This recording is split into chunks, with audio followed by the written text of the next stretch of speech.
Then just offer your resignation. You know, Ayub, I consider it morally wrong for me to resign, yeah, because I am speaking about constitutionalism.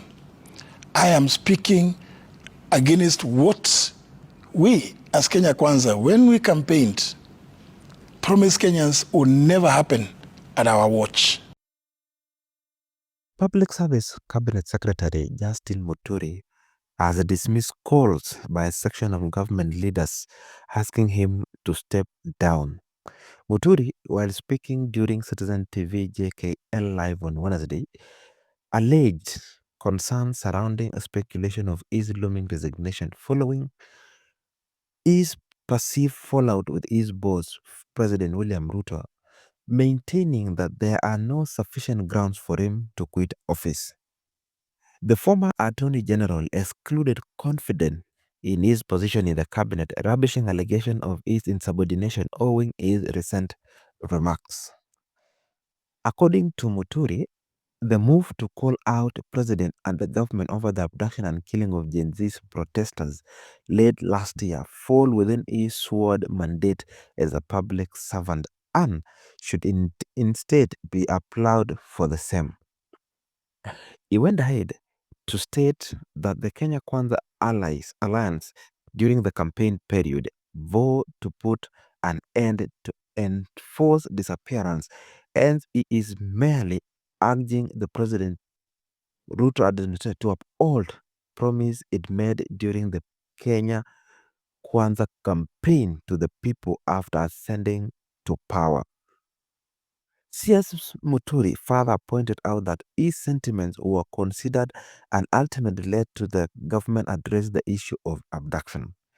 He further went and said he underscored that he only sought to ensure that the rule of law is upheld and that the arrest and prosecution of offenders follow due process. At the same time, Muturi remained coy of the recent move by his former Democratic Party DP to end ties with Kenya Kwanza allies, noting that it was the sole decision of the political outfit organs that he sought to no longer be a member of the Kenya Kwanza alignment.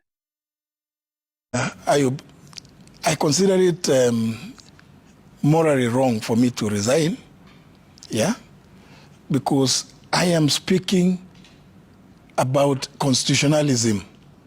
I am speaking against what we, as Kenya Kwanza, when we campaigned, promised Kenyans would never happen at our watch.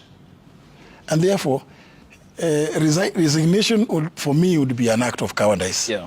I would be, people wonder, what kind of person is this one who sees a problem, doesn't speak about it, and merely walks away? It will look very cowardly on my part. And I think for the young people of this republic, I would be letting them down by resigning. Okay, and you? January, the meeting held on the 11th of February, and the meeting held yesterday. And why did you not take part in the cabinet proceedings? I have, on all those occasions, and let me begin by saying this. First of all, it's like actually mandatory to attend cabinet meetings, unless given authority or excused by the chairman of the cabinet, who is the president. But people do get indisposed for all manner of reasons, may not be available to attend. Let me say in my case, I have written and sought to be excused from attending cabinet meetings until or unless the agenda of abductions in the country and extrajudicial killings is formally tabled before cabinet through a cabinet memorandum, so that the cabinet, as the highest decision-making body, is able to express itself and give the country the way forward with regard to those two issues of abductions and extrajudicial killings. I have sought to be excused for those reasons. Okay, so you are not indisposed, but the raison d'etre is because that must be addressed. Yes. Is that not gross insubordination of your role as a state official to failing to attend cabinet? It is not insubordination when you seek to be excused. Let me say this.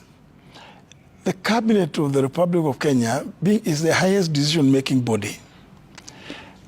Everybody in this country, from every corner of the Republic, is aware and in many cases discussing this issue of abductions and extrajudicial killings. I have written and said, if Cabinet of Kenya cannot express itself, debate and give a way forward on these issues, then it runs the risk of being condemned as being complicit or as condoning the abductions and extrajudicial killings. It is the highest decision-making body. It must give direction. I'm happy. The president on 27th of December in Homa Bay did say that he's going to end extrajudicial killings in a way acknowledging that those things were happening. What I expected, and I still expect, is that the president now should give direction or instructions, direct the relevant cabinet secretary to prepare a cabinet memorandum detailing those issues, because they are not simple. And you see, failure to discuss this, we run the risk as a country of normalizing these issues. And you never know what could happen. I mean,